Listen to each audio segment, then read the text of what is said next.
Hello everyone, JesterGio here, and welcome back to Brewing Thoughts. In today's video, I'm gonna be talking about all the changes that will be coming out for the end of Season 34. Now, originally, I wanted to do a video on Hullabaloo and post that out before talking about all of the balance changes happening. However, two things happened that prevented that from happening. First, they released the balance changes alongside the test server for those changes the week he was free to buy, so I kinda have to postpone that video to talk about it. Second, and this is the major reason why I have to delay the video, due to my rank, I have been getting an influx of bot matches. These matches make it extremely hard to get actual data and opinions on the hunter, since bots are stupid and will die immediately in chase. I don't want to just use bot matches for my analysis, so it's gonna take a bit before I get all the hunter matches necessary to make the actual video on Hullabaloo. Once I make that video on Hullabaloo, considering NetEase doesn't add any more curveball characters for me to cover, I will make that Postman video. Thank you for being patient with me on that. I do need breaks when I do cover videos on characters, since it burns me out of Identity 5. With that out of the way, we can finally talk about the actual changes that will be added to the game.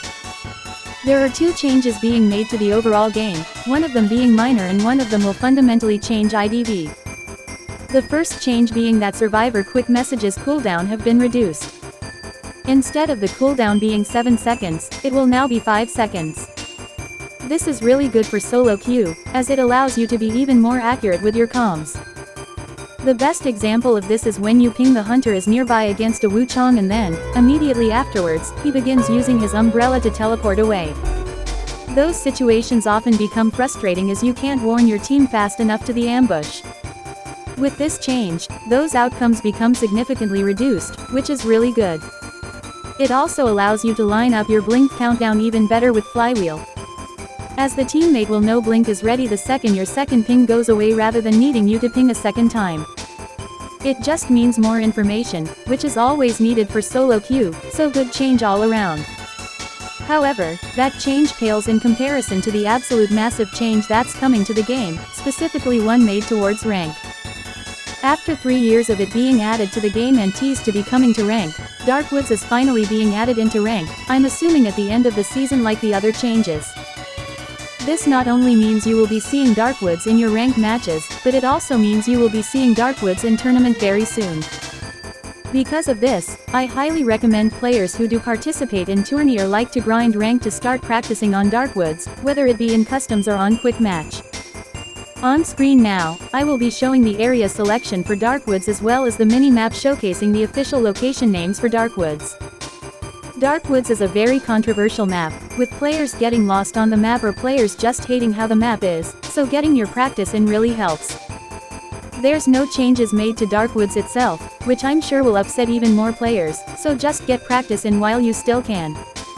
That about wraps up the general changes being made to the game. I'm sure there will be a couple of more once the end of season happens, but these are the confirmed general changes. Overall, I am really excited for these changes to come to the base game, especially Darkwoods being added since I do like the map. I do understand some people are upset about this news, especially since it seems they didn't change Darkwoods at all. Hopefully Darkwoods does get a few tweaks to it, but we just need to wait and see.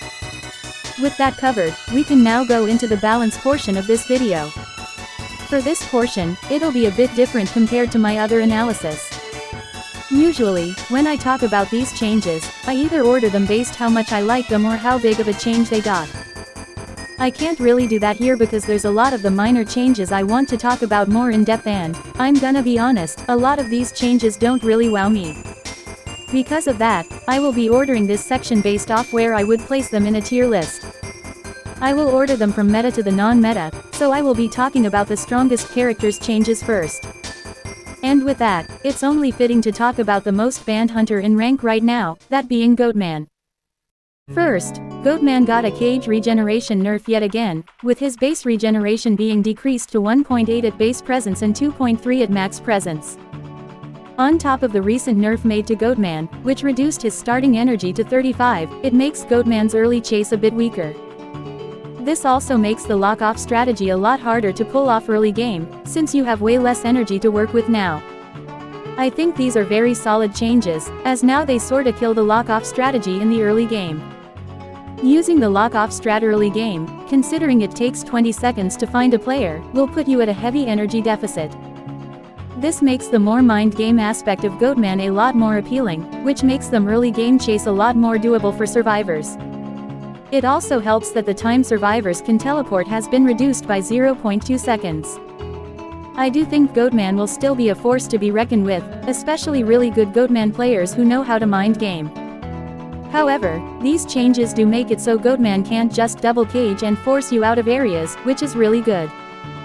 They also reduce the time it takes for survivors to break a cage when near a rocket chair, which is also good. Goatman's camp, while not the strongest, can be very annoying for survivors to deal with, especially with basement. This change will definitely help survivors have a better time against his cages and make sure the teammate on chair doesn't die due to a Goatman spamming cages. Overall, I do think the Goatman changes are a huge step in the right direction when it comes to balancing him. Whether these will help or not, we will have to wait and see before judging how they balanced Goatman. However, just based off what they have done, I do think these were some much needed changes to Goatman. Next up is Ivy, who got hit with a few nerfs herself. For starters, her scream cooldown got nerfed across the board, going from 15 seconds to 20 seconds. This applies to both Ivy and the Yeek, making this an overall nerf to her chase. If I'm being honest, I don't think this nerf will be too big of a deal, since you're most likely gonna be using Scream to guarantee a hit with Yeek anyways. Still, this is a pretty notable nerf to Ivy's chase, even if I don't think this'll change much. They also decreased the anti-camp generation of corruption from 0.6 to 0.5 when a Gerudo is 32 meters from the chaired survivor. Really not much to say about this change, very minor nerf to the Gerudo generation. Finally, they made it so when you hold down the scare button as Yeek while possessing a survivor, Yeek will be forced off the survivor when a survivor goes invisible. This was something I didn't know was possible until Wendy pointed this out to me.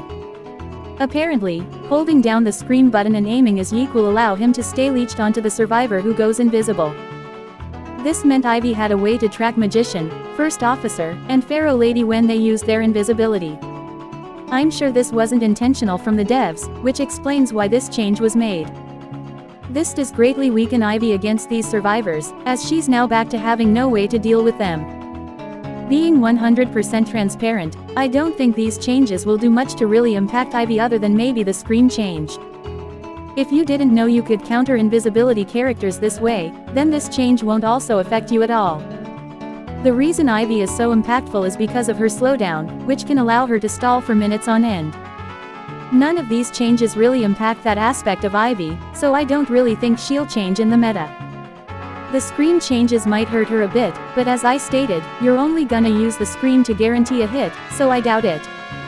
The same, however, cannot be said about Seer, who got a pretty big nerf to his support. To keep this brief, Seer is probably one of the best supports in this game and it is due to his ability to give the survivors a free hit. Even if the survivor does not take damage, it still provides them 8 seconds of free transition time, which can really help against certain hunters. What makes the 8 seconds even better is the fact that he isn't really punished for sending Owl out, only really happening if the Owl gets hit. Now, Seer will suffer from the taxing debuff no matter if the Owl tanks the hit or not. On top of the 10% obstacle debuff Seer suffers from, he will also suffer a 5% decoding debuff for each Owl used, up to 3 stacks. This is a game changer for Seer, as he needs to be really mindful of how he goes about using Owls.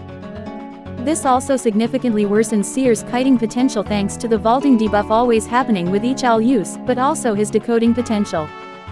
This also transforms Seer into a proper high-risk, high-reward character, as he risks losing his stats and making the game harder for himself for the price of keeping himself or someone else alive with Owls. These changes are amazing and finally address the issue of Seer and the lack of risk there is to him. I still think he's gonna be annoying to go against since one Owl isn't gonna hurt him as much and you mostly use one Owl in your games. Still, this will hurt Seer a ton if he manages to mass-produce Owls, so this is a really good change. Not much else to say about this, good change all around. Opera singer also got hit with a few nerfs, which has sparked some debate on her tourney presence. Hello everyone, Future Geo here. I'm writing this section way later in time in order to correct something I said. In the video, I talked about Hullabaloo and my thoughts on if he would replace Opera as the round 1 hunter. I originally wrote that I didn't really know if she would be replaced or not and I have to wait and see. However, I then saw the actual nerf she got and it turns out I was wrong about it. It doesn't decrease the speed boost when you enter a shadow zone, it decreases the dash speed itself. Basically, they've finally gutted her and now I am confident Hullabaloo will replace her as the round 1 hunter going forward. I've always said this in the past, the only way Opera Singer would be replaced is if they gut her dash speed and that's what they did. Unless Hullabaloo doesn't feel good against the meta characters or high-tier characters like Lawyer, he is definitely gonna take her spot. That's really all I wanted to say, let's get back to the video now. Priestess got a slap on the wrist with her nerfs, with the only changes having to do with the stun duration. The minimum stun time when entering a portal got reduced to 1.7 seconds, with the maximum stun time becoming 3.1 seconds. There's really not much to say about it, this will help hunters slightly. Roach will still be Roach and Global Portal will still be a nightmare to play against. Alva got hit with a slowdown nerf to his connected ciphers. When decoding a cipher, 53% of the progress remains on the cipher you are decoding instead of 50%. Additionally, the distribution progress remains at 45% and the progress lost got reduced from 8% to 5%. This is a considerable nerf to Alva's slowdown, as the survivor team decodes these ciphers a bit faster, allowing for more distribution. I think if you're already performing well as Alva, these changes won't really affect you in any meaningful way.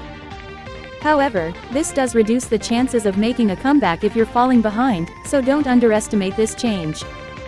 Gravekeeper is up next and, surprise surprise, he got a very significant buff.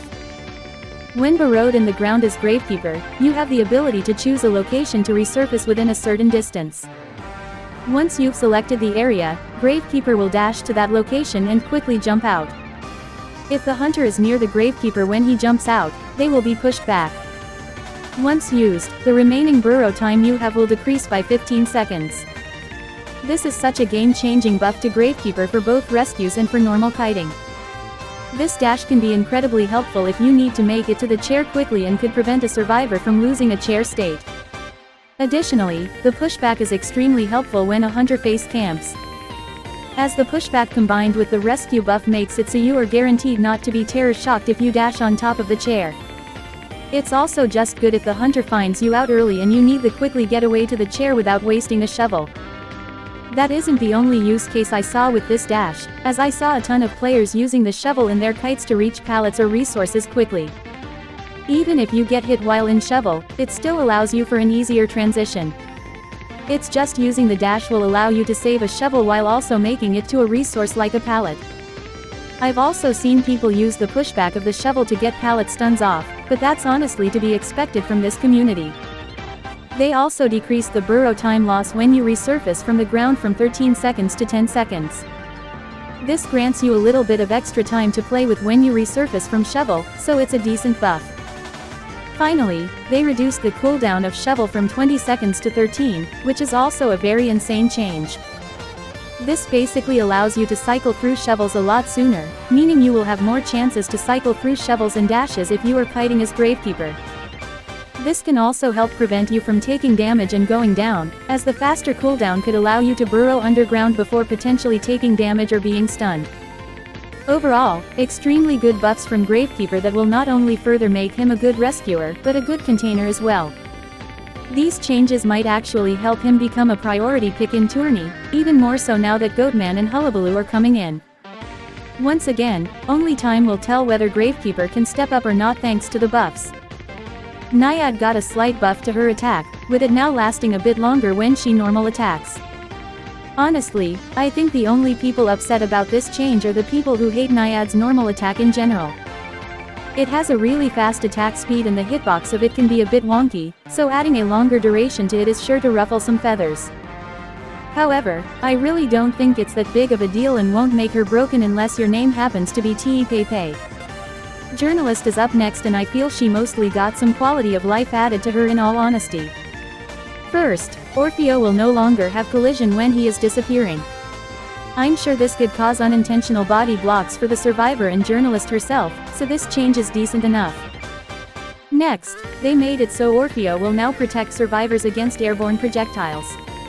I'm assuming this means he can now tank projectiles like Gamekeeper's hook or Ripper's fog blade when they're on elevation when he originally couldn't. Once again, not too crazy of a buff, but welcome nonetheless. Finally, once Orfeo reaches a pallet, he doesn't need to fix his position in order to drop pallets anymore. If the hunter goes under a pallet you selected and Orfeo is not fully camping the pallet, he will immediately drop the pallet anyways. Again, not really a noteworthy buff, but a nice quality of life change that will help. Overall, the journalist buffs weren't spectacular, but they were okay, and sometimes that's all that matters. Forward got a totally massive buff, one so massive he has officially reclaimed his crown as the best harasser in the game. A change that allows him to ascend to the broken status that Merc, Seer, and even Anti have hold for quite some time now. You want to know what this buff was? Brace yourself, it's a big one. They reduced his decoding debuff from 30% to 25%. Oh, what's that? You were expecting something else? No, that's it. Pretty broken for the long-awaited forward buff, right? Okay, dropping the bit now, it feels like they don't really know what to do with forward anymore. He is a good character who can turn the tide of games, so I understand why they can't just giga buff him like they need to do with characters like Weeping Clown. However, the main problem with forward is just the fact that he isn't really a viable harasser in the meta anymore, even more so thanks to the inclusion of Goatman and Hullabaloo. I also think it's extremely weird how they only buffed his decoding by 5% when most of the harassers in this game have either no decoding debuffs or a minimum of 15 to 20% debuffs. He isn't even a priority rescuer like Merc or Wildling, so having a debuff above 20% makes no sense. Forward is an extremely good harasser when his counters are no longer in the match. But there are just too many counters in the game right now, and his decoding debuff makes him very unappealing compared to his alternatives, like Anti and Prospector. In my opinion, they should just reduce his debuff down to maybe 20% because 5% of a debuff taken away is just not significant enough to be impactful. I also think they should adjust Rugby Ball or give him another exclusive passive for himself to benefit from. Extremely disappointing change for the long-awaited and hyped-up forward buff. Moving on to Violinist, he also got a bit of quality of life changes that will help him. First, they made his pallet breaking speed 0.25 seconds faster. It's like the Nightmare buff where it isn't much, but will feel nice when you are breaking pallets in chase. Next, they increased the speed of you placing the second note down from Sonata as well as the speed in which your string attack is at final presence. From watching footage of this, it isn't that noticeable of a speed difference. However, it can help you land more string hits, so it is a really good change. Finally, they made it so the string you place down actually gets a hitbox again when you use your final presence ability. This will prevent survivors from hiding inside of the string to stop using final presence to camp. This can be somewhat avoided by survivors predicting which side you are using final presence and exiting the note. Even then, this will definitely help prevent survivors from preventing your camp, so good change all around. Violinist sorta falls under the same category as Journalist in my opinion. The changes he received aren't meta-changing, but they will help him in his games, so I can't complain. I do hope they give him another buff soon, however, as this is nowhere near enough to pull him out of bottom 5. Finally, we have Professor, a character who I don't think is very good at all. Professor is in that very weird spot where he really doesn't have a niche to fall under in the team. His support niche got gutted when they nerfed his spawning scales from 3 to 1. His kiting niche is also not very good, as his hardening scale ability doesn't work on ability attacks, such as BQ Mirror or Ripper's Fog Blade. His chip scale is fine, but you only have one to deal with any chip hit and he's very vulnerable to chip hunters afterwards. The list goes on with all the problems with Professor, so a buff is desperately needed for him. So what is the buff they've settled with? The buff basically allows him to use his hardening scale to block stun abilities and certain control effects. Looking at the footage, it seems like the criteria for the scale to work is any ability that locks the survivor in place for a couple of seconds. That means abilities such as Soul Siphon, Wavering Soul, any silence ability, Cyclone, and any ability that does damage will not be affected by this buff. I'm sorta torn on this change, as while it does allow Professor to stand a chance against stunners, it really doesn't help his main problem. Professor's cooldowns are too damn long. When you do prevent a stun as Professor, the cooldown of scales are 45 seconds, which is the same as your missed scale cooldown. Even with that, 45 seconds is still too damn long to even get much value other than 1 or 2 stuns per kite. Even then, there are some hunters who are just not worth using the stun aspect against, such as Balloon and Gamekeeper. On top of that, this change only really helps against 3 hunters, those being Anne, Alva, and Ivy. You are still at the mercy against the rest of the cast on top of your atrocious cooldowns. That being said, this is a step in the right direction for Professor, and I hope they do give him more to work with in the future. If I learned anything from NetEase, it's that they are able to pull off miracles, and I hope they do the same for Professor.